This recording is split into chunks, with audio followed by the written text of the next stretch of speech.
to Inside Personal Growth Podcast. Deep dive with us as we unlock the secrets to personal development, empowering you to thrive. Here, growth isn't just a goal, it's a journey. Tune in, transform, and take your life to the next level by listening to just one of our podcasts. Well, welcome back to Inside Personal Growth. This is Greg Voisen, the host of Inside Personal Growth. And I have a returning guest author. It's really interesting because I'm going to show my listeners, Bob, the first book that we did, and it's a little tattered on the one there. The first book we did was Grounded, How Leaders Stay Rooted in an Uncertain World. Wow, that's appropriate today, that's for certain. And then I told Bob that I went out and I got his other book, Conscious, which we're going to blend into this interview. But the reality is we don't have the book that we're talking about today, which is called Detach. And I want listeners to know that that will be releasing on, what's the date, Bob? April 29th. Okay. That's So in hardcover, Kindle, and audio by okay. me. Of course, who else, right? Um, and so that is the one that you will see that we're basically focusing on how to ditch your baggage to live a more fulfilling life. And Bob is a New York Times bestseller. And we are going to tell the world out there listening a little bit about you. It's Dr. Bob Rosen. He's a world renowned thought leader on healthy people and healthy organizations. As a psychologist, a New York Times bestselling author, which I showed some of the books already, Bob. There are others too. A researcher and preeminent business advisor, his work in personal and organizational change is recognized worldwide. Each year, he speaks to thousands of people worldwide and appeals regularly in the international media. He's a frequent media contributor who's been quoted in New York Times, Wall Street Journal, Fortune, Forbes, Bloomberg, Business Week, Financial Times, Chief Executive Magazine, and on and on.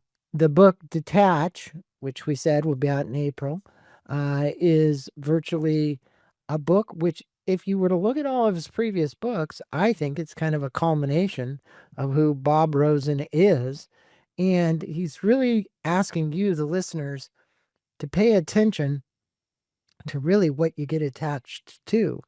Um, he's a graduate from the University of Virginia. He subsequently earned his PhD in clinical psychology, University of Pittsburgh. He teaches in executive education programs and has been a longtime faculty member of the Department of Psychiatry and Behavioral Services at George Washington University of Medicine. Well, you are an inspiring author and you are a great person for us to come to for this advice because of your background and wealth of knowledge and expertise in the area. And like I said, when you look at Conscious and you look at Grounded and you look at these other books and you say, here's Bob joining me from Mexico. He spends 3 months out of the year down in Mexico, the rest of the time back up in Washington, D.C. It's really this core idea and concept of detachment.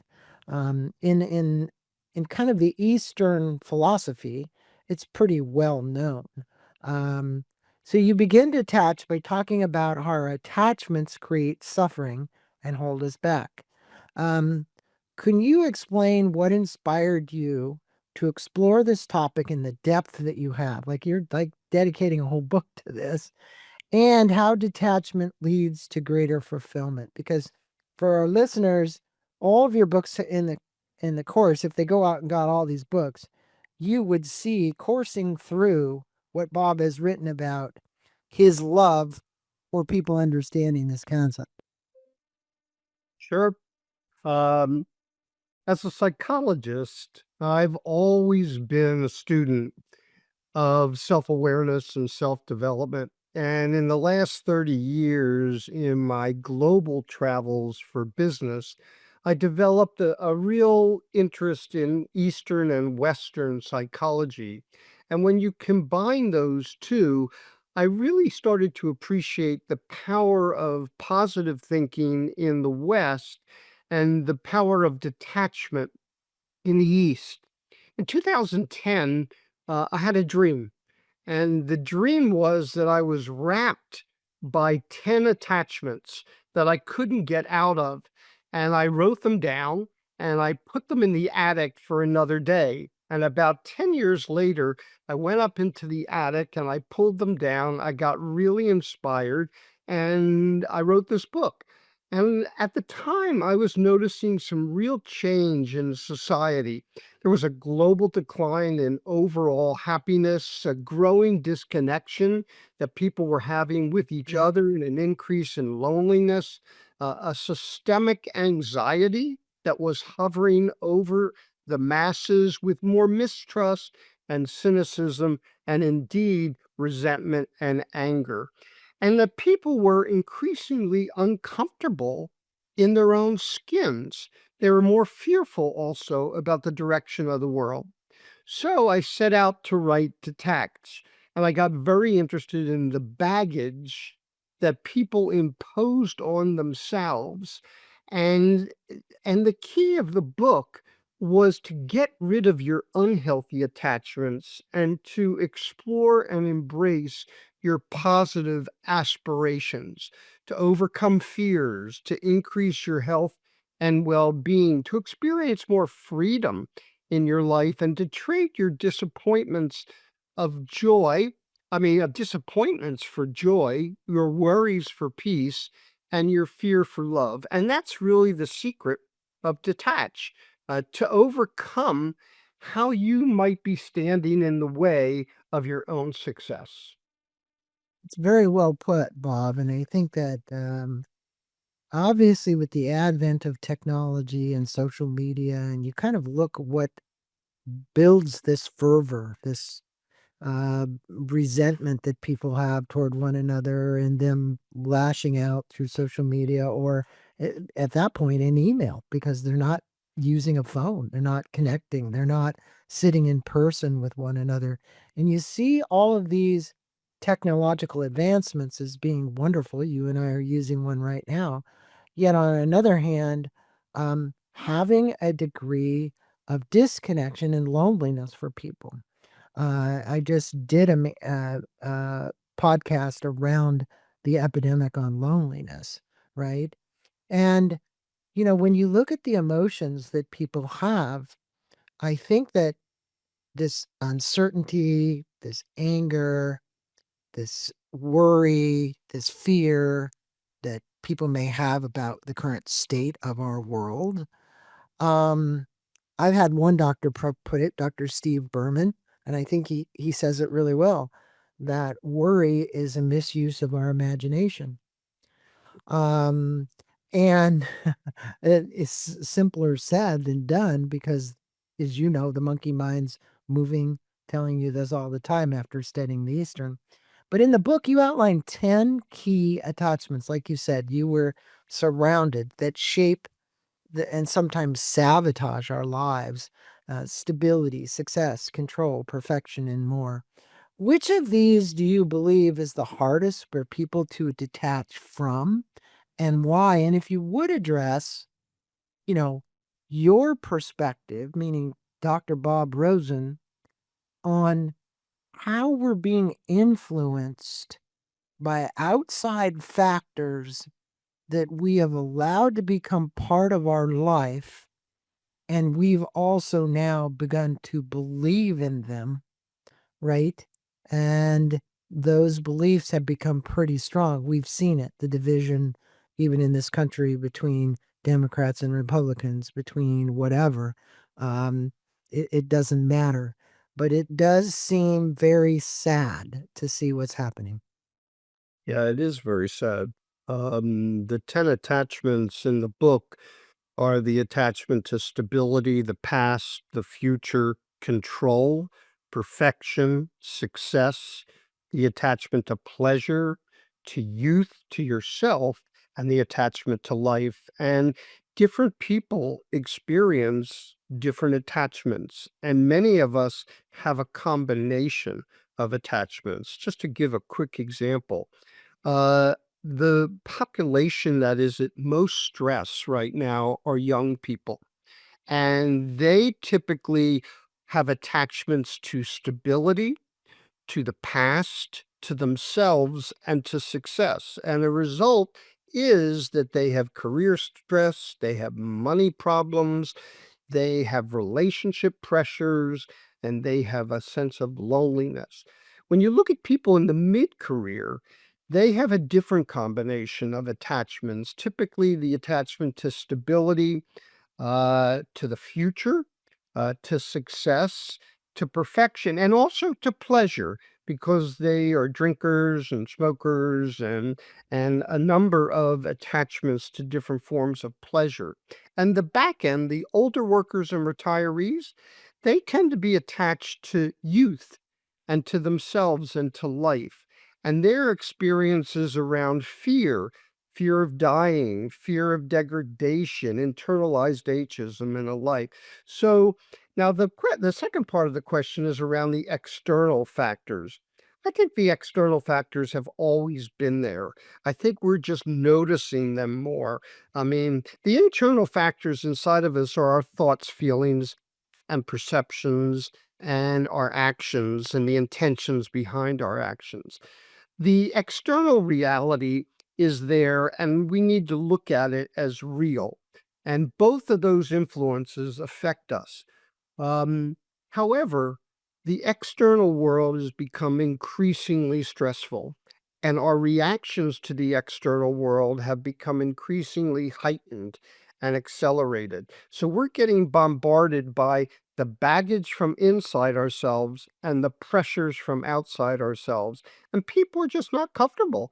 They're not happy and they feel disconnected.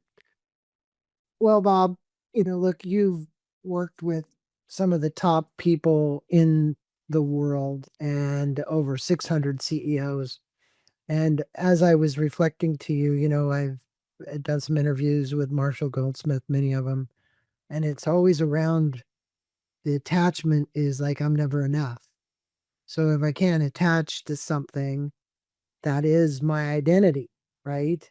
Um, and like I said, it doesn't matter how many cars, how many houses, how many businesses, how much money in my bank account. There's always this desire to do more, be more, have more, do more. How does attachment manifest in these leaders? And what have you observed in leaders who've successfully, and I underline the word successfully, been able to detach? Well, I think many of them are attached to the future and they worry a lot and they're attached to success. And we'll talk a little bit about that later, I think, in the interview. But the best ones have a real commitment to self awareness and self development. And that influences the human strategy that they create and the healthy culture that they build. And they typically are more at peace with themselves.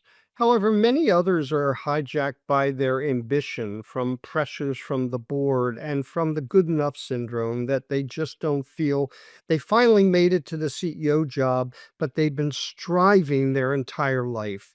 And they can't let that go and just accept where they are and who they are in the moment. So many of them get stuck in their attachments, and it has an influence on their associates because oftentimes they harbor mistrust or cynicism, and that gets in the way of empowerment. It gets in the way of collaboration because they don't trust the intentions of others. Now, this is obviously not all CEOs, but there are CEOs who are truly attached to the various attachments. I mean, one of those attachments is control. Yeah, and I was going to ask you, you call it the illusion of control, um, and you discuss attachment to control in the book at length, actually, and I think there's something around the power of that, to be able to make something happen the way I thought it was going to happen, which is certainly the biggest attachment that one could have because you're setting yourself up for disappointment most of the time if you're after something and it doesn't work out. How many of us we must feel kind of the the control over our careers, over our relationship, over our future? How can we shift from control to trust and agility, because you just mentioned a second ago, they don't trust. Yeah. What's it going to take? Well, it's interesting. From early childhood, we are taught to shape our environment. We take charge, we maneuver situations to get what we want, and we're determined to control the uncontrollable, but we hide our vulnerability. And that is a critical issue around the attachment to control. So, out to the audience, I say, ask yourself, do you like to control people and situations?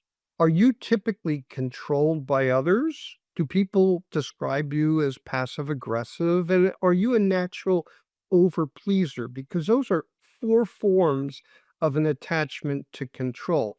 But by practicing vulnerability in each case for the controllers, it's being vulnerable to let your hair down and allow other people to influence you rather than feeling like the only thing you know is to control others and to shape your environment. The people who are controlled basically give up a sense of themselves, their self esteem, their ability to influence their lives, and they have to take charge more and be more accountable and responsible. For the passive aggressive people, they hold anger and resentment inside. And so they're typically afraid of conflict or disagreement, and they have to become comfortable with that. And the people pleasers live in other people's world. So I guess my tips here are to view vulnerability as a strength, not a weakness, and to be more trusting and trustworthy, and to practice what I call in Just Enough Anxiety, my book, confident humility. To be confident with your own personal power, but to be humble enough to listen and learn from others. So there's a whole chapter on the attachment to control and its aspiration, which is embracing vulnerability. Vulnerability is a big one, and I think doesn't matter if it's male or female, because females in the workplace have had to even strive more to get to where they are as a leader. And I've interviewed many, many successful CEO female leaders. And it's interesting how they have taken on as much of what I would consider that male dominance in their life. Now, you know, everybody who we speak of, look, we have fear, and the fear is the root of all attachment, you say in the book. Um, and look, fear plays an important role in our life. It like gets us out of the way of just speeding trains and all that kind of stuff. That's a good fear to have. But then there's this constant fight or flight kind of situation that we are dealing with in the workplace today. Right. How does fear keep us stuck? And what strategies can you give the listeners to use to move away from fear-based thinking to what you've referred to as freedom-based thinking, freedom from fear? Right. Well, we all experience fear in our lives. And it influences how we think and how we feel and how we act and our well being and quality of life and even our success.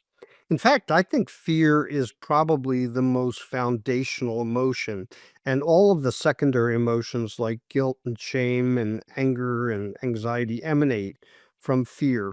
Now, fear comes in all shapes and sizes, Greg, and everyone's demons are different. Some of us fear the truth or the past or the future. Others fear people, places, or things. Some of us fear success or even failure and the fear of aging or illness or being alone. So there's lots of ways that you can experience fear. Whatever your fears are, the key is to become deeply aware of them, to experience the emotions that are part of those fears, and to eliminate your attachment to it. Personally, I had my share of fears earlier in my life, fear of financial insecurity, fear of not being successful, fear of the future. And when I faced them head on, allowed myself to get comfortable being uncomfortable with those fears, and monitored my self defeating thoughts, I was able to replace my fear with love. And this helped me get rid of the baggage that I carried for a more fulfilling life. Everybody has a story like that. And so I'm a big fan of sort of just looking at your fears in the mirror. They are they are messages coming from inside of you about your baggage. And you need to work on eliminating them because it is an attachment that is holding them back. It's a good point you make, and I think some people might be, I'm not going to say they're doubtful, but love itself. I mean, I remember Herb Kelleher at Southwest Airlines used to go around the culture and give out M&Ms and talk about love, right? And it was the heart was on the plane, and so it, I think it's really really important. Although when you have so much baggage, sometimes it's hard to find it, right? Yep. It's almost like it's a lost emotion, right? And you But say, well, we have the choice every morning when we wake up, consciously or unconsciously, to live the next moment in fear or love. right. It's just our thoughts that are moving across our skyline, and it's just the feelings that are telling us to pay attention. So we do have choices, and we do have control over this. It's just we get stuck in the morass of these attachments and we can't get out of them. Well, you've got all these 10 that you list in the book, but I think what we just referenced would actually bring us to a point of the neuroscience of detachment. Mm. You know, it's like your book discusses how detaching rewires our brain for resilience and well being. So, what does the science have to say about letting go and how it improves our mental and physical health? Because much of what we're talking about here, you just said love or fear, right? Well, the reality is, I have to know how I'm always bringing up fear to be able to detach from fear. And I think for many people listening, they will say it's an automatic response. Yep. It's just I don't know how it's happening, Bob, it's just happening. But if you help people understand how they've wired their brain, and I think even as much important, you've got superconscious, conscious, subconscious, in the subconscious side of things, when you rewire that, or I should say you reprogram it, how you can overcome so many things. But can you speak to that to the listeners? Well, one of the problems is that many of us are attached to the past. We idealize or demonize our memories. We become immobilized by old emotional scars from childhood, from relationships that didn't work or business deals that went sour. And by not facing the truth and practicing forgiveness, we risk becoming too attached to the past. But accepting these demons and allowing yourself to experience the deepest emotions. And this is really hard because people run away from those emotions because it's too scary. But if you really ask yourself, what am I attached to from my childhood that is getting in the way of me being free? And oftentimes, the importance of just facing the truth, rewriting your story, and practicing forgiveness. See, one of the rites of passage that many of us face is to accept our parents in that they did the best they could, Right. given the circumstances that they were dealt. And healthy people really understand that. And other people who are sort of shackled by their baggage don't. Now, let's get to the second part of the question, which is the neuroscience, because I think Yeah. that's a really important question. We know that uncertainty is a reality and stability is an illusion. But unfortunately, many people are too attached to stability and they have difficulty changing or transforming themselves. The same thing applies to our brains. Our brains are in constant emotion, constant motion. They're adapting to threats and they're learning all the time. But when we are too attached to people, places, and things, the brains stay stuck in fear mode and they slow down their natural renewal process. So when we detach from our attachments, from the fears, the brains actually rewire themselves and they move back into natural adaptation mode. So letting go is a very healthy process that enables us to move forward and for the brain to rewire itself. So I think that it's a very important question and but a lot of the work is psychological. Now, I've Mhm. actually taken and that applies to, I mean, take the attachment to perfection. I mean, that is a very common one and that high achievers wrestle with all the time. But we don't face the fact that we are imperfect by nature.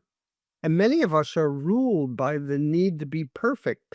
And it's bad enough that we keep them inside ourselves, but we oftentimes impose our perfection on the people around us, and it creates lots of anxiety around the way. I mean, perfectionism is a way of seeing, thinking, and acting based on idealized, flawlessly executed high standards. Excellence is about high standards with flexibility and self acceptance. Perfectionism is unforgiving.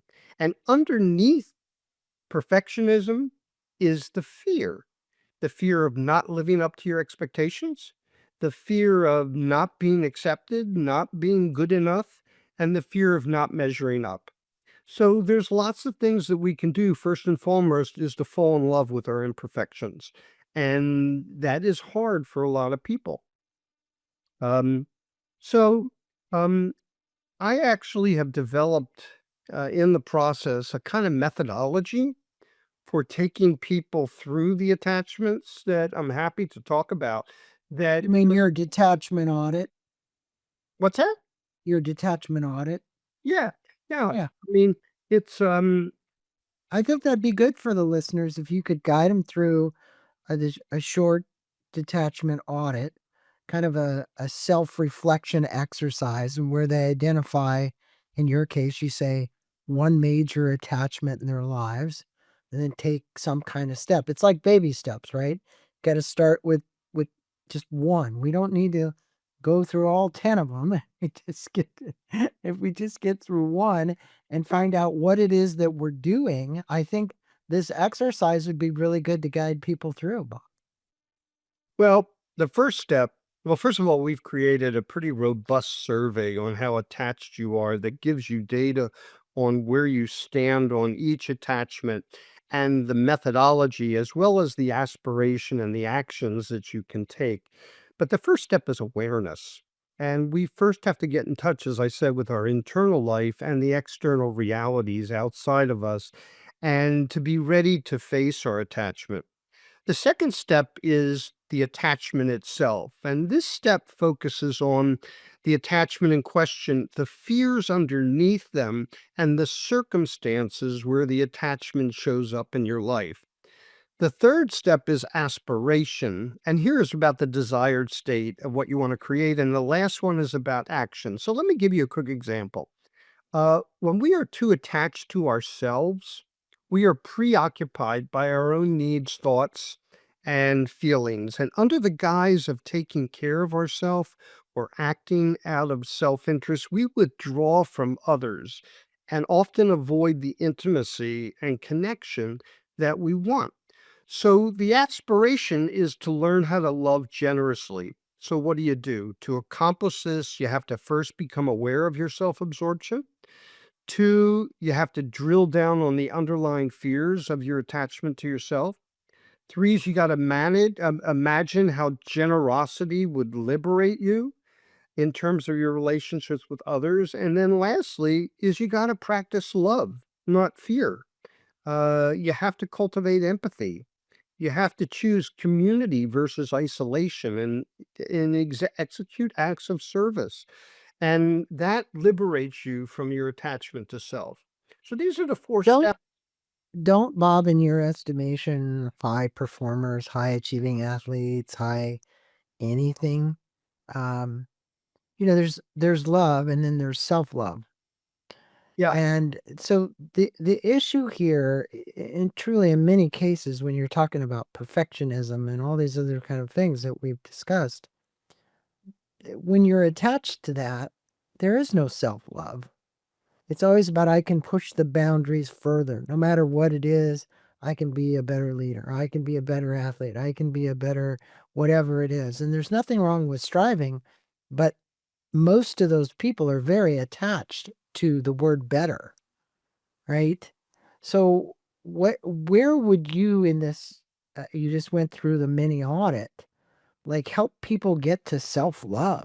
Just like I want to love myself for who I am and all my imperfections and who I am, but they just can't seem to get there. Well, Michael Phelps is a great example of that. Yeah, that's a good. Michael Phelps had plenty of better and better and better, and it led him to be the best swimmer in the history of swimming. Right.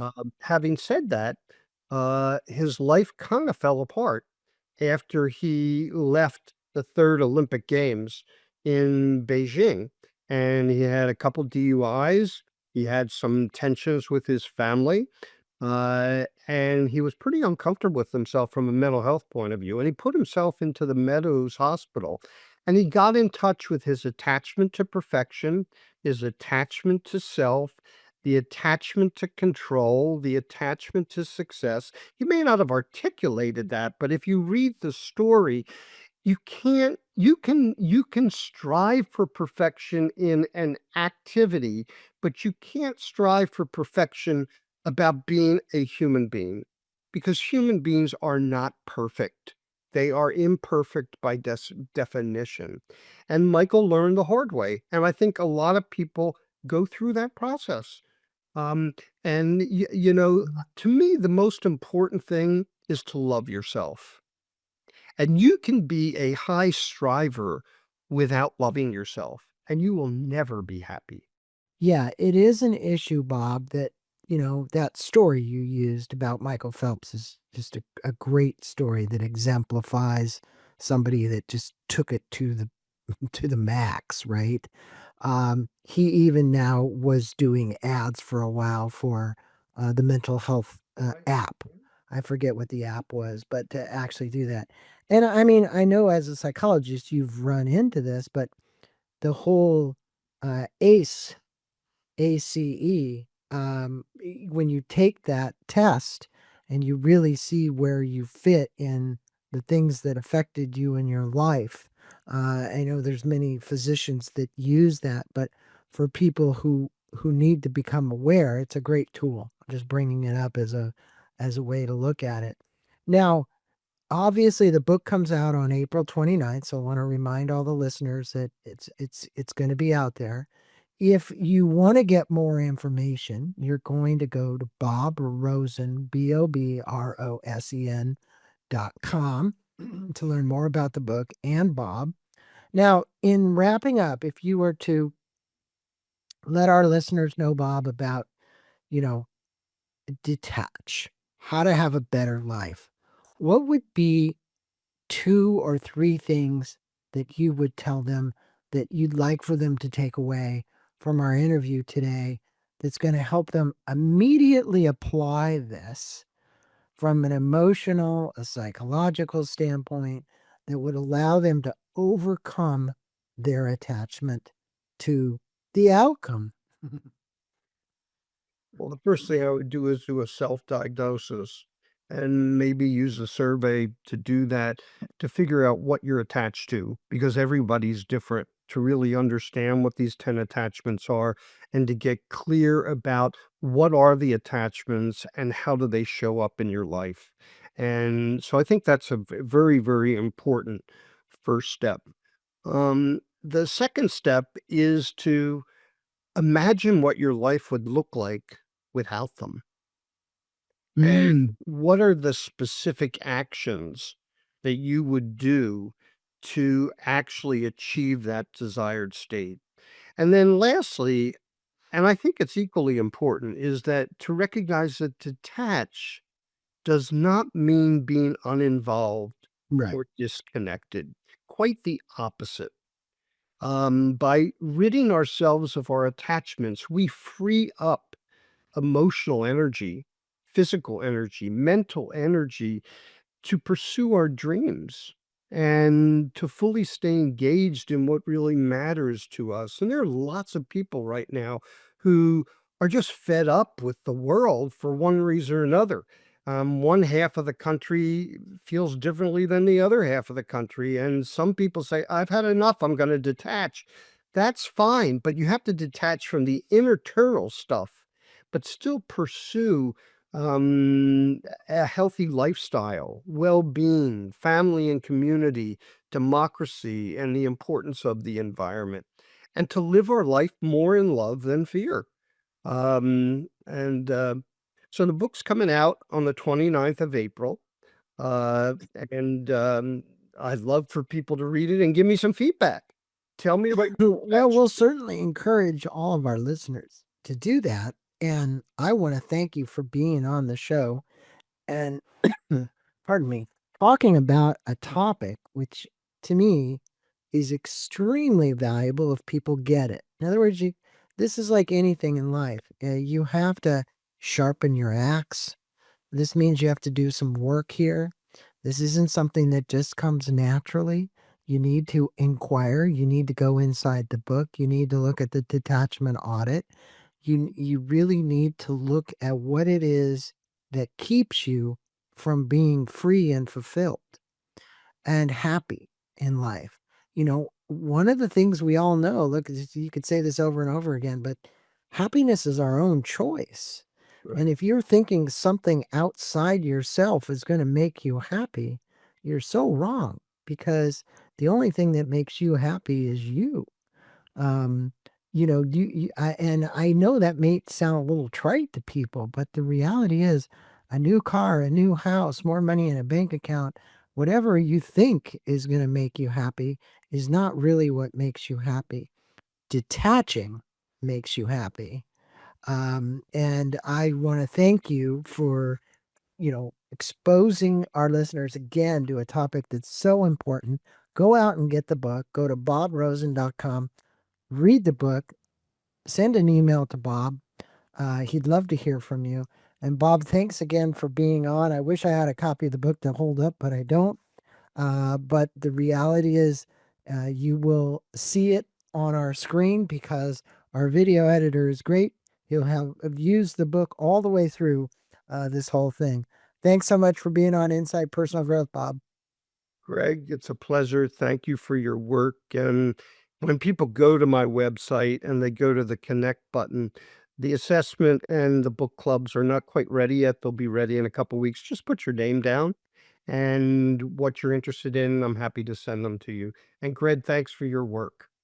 Thank you so much. Thanks for being on. Namaste to you.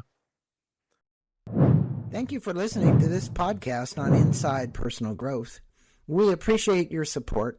And for more information about new podcasts, please go to InsidePersonalGrowth.com or any of your favorite channels to listen to our podcast. Thanks again, and have a wonderful day.